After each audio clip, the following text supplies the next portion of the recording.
আসসালামু আলাইকুম প্রিয় দর্শক, সকলকে স্বাগত জানাই। জানিয়ে দেব এই ভিডিওর মাধ্যমে গুরুত্বপূর্ণ একটি আপডেট, যা থেকে আপনি লাভবান হবেন। নিজে জানুন, অন্যকে জানান। ভিডিওটি এখনই শেয়ার করে দিন। আমরা প্রতিদিনই অভিবাসী গুরুত্বপূর্ণ তথ্য ইনফরমেশন দিয়ে যাচ্ছি। চ্যানেলটি সাবস্ক্রাইব করে পাশে থাকা বেল আইকন ক্লিক করে অল করে রাখলে আপনি প্রতিদিনের ভিডিও নোটিফিকেশন প্রতিদিনই দেখতে পারবেন। 2025 সালে 4,000 বাংলাদেশি সহ ইউরোপীয় ইউনিয়নের বাইরে থেকে 90,000 শ্রমিক নেবে গ্রিস। তুরস্ক থেকে অবৈধভাবে গ্রিসে প্রবেশ করার চেষ্টা করেন বাংলাদেশিরা। এই প্রক্রিয়া অবলম্বন করলে অবৈধভাবে যাওয়ার প্রয়োজন হবে না, বৈধভাবে যেতে পারবেন। সর্বশেষ যে তথ্যটি শেয়ার করা হয়েছে তাতে বলা হয়েছে 2025 সালে 4,000 বাংলাদেশিকে কাজের ভিসা দেবে গ্রিস সরকার। ইউরোপের বাইরের অর্থাৎ তৃতীয় দেশ থেকে চলতি বছরের সর্বোচ্চ 89,290 জন অভিবাসী কর্মী গ্রিসে প্রবেশ করতে পারবেন। এই লক্ষ্য নিয়ে একটি গেজেট পাস করেছে গ্রিসের মন্ত্রিসভা। কোটা নির্ধারণের কারণে গ্রিক নিয়োগকর্তারা চাইলেও এই সংখ্যার বেশি অভিবাসীকে চলতি বছর আমন্ত্রণ জানাতে পারবেন না গ্রিসে।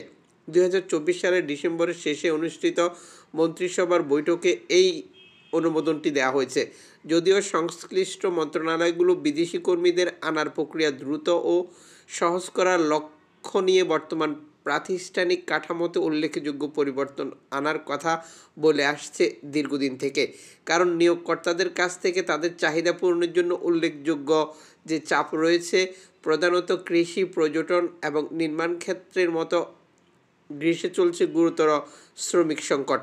মোট 89,290 জনের মধ্যে অদক্ষ কৃষি শ্রমিক, নির্মাতা, মেশিন অপারেটর, কারখানা শ্রমিক, অফিস কর্মচারীর মতো পদগুলোর জন্য অর্ধেকেরও বেশি কোটা রাখা হয়েছে।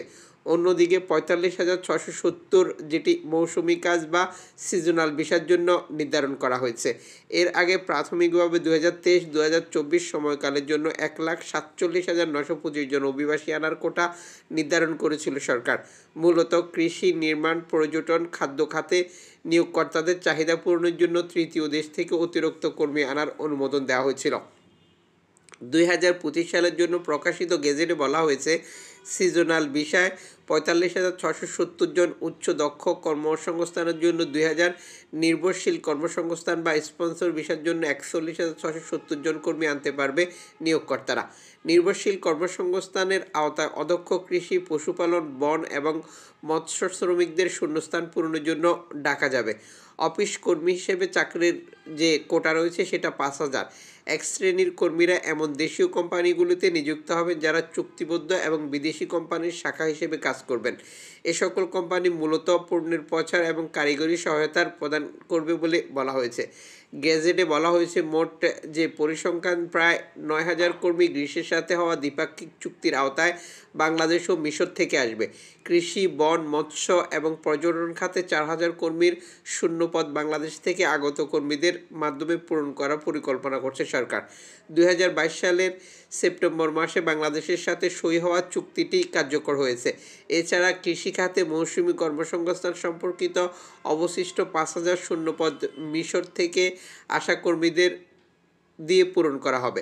2023 সালের জানুয়ারি থেকে কার্যকর হওয়া গ্রিসের মিশরের সাথে একটি চুক্তি হয়েছে।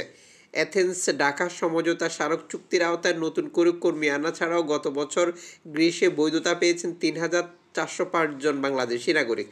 তারা দেশটিতে আগে থেকে অবস্থান করছিল এবং সরকারের বিভিন্ন চাহিদা পূরণ করে এই সুযোগটি পেয়েছেন বলেও এই প্রতিবেদনে যুক্ত করা হয়েছে। তবে এই ব্যাপারটা এখনও স্পষ্ট না যে এই প্রক্রিয়াটি কিভাবে কার্যকর হবে। বাংলাদেশ থেকে বৈধভাবে গ্রিসে আসার ক্ষেত্রে আমরা 2023-2024 কোনো ভালো পদক্ষেপ দেখতে পাইনি। নামমাত্র কয়েকজন প্রবেশ করতে পেরেছিল বলে বিশ্বস্ত মাধ্যমগুলো থেকে নিশ্চিত করা হয়েছে।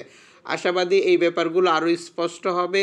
এতে করে বাংলাদেশ থেকে অবৈধভাবে আসার চেষ্টা কমবে এবং বৈধভাবে গ্রিসে আসার সুযোগ পাবেন বাংলাদেশিরা, এটাই আমরা মনে করি।